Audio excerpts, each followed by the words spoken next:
establishing Jesus as the foundation of our family.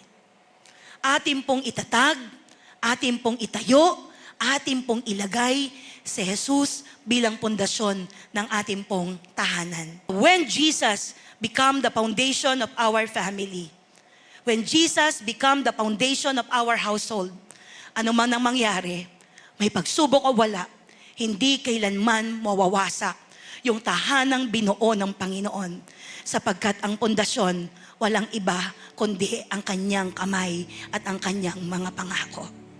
Brothers and sisters in Christ, how do we make Jesus the builder?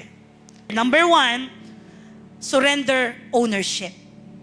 Kailangang maging maliwanag sa'yo nang may-ari si Lord. We are just only as stewards. Pangalawa, let's align with His plans.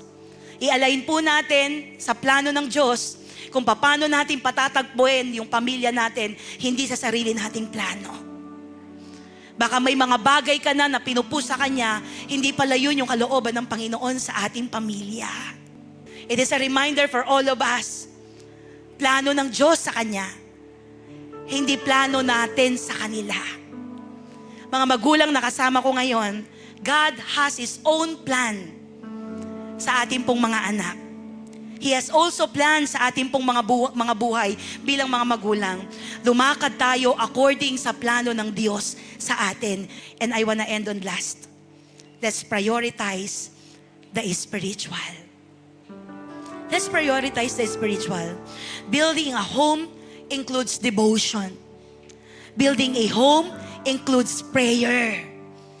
Building a home includes community. Not just only financial security, but building a home, ito po ay pagdadala sa paanan ng Panginoon. Na Lord, wala kaming kakayahang bantayan yan. Pero naniniwala ako, Ikaw ang magbabantay sa pamilya ko.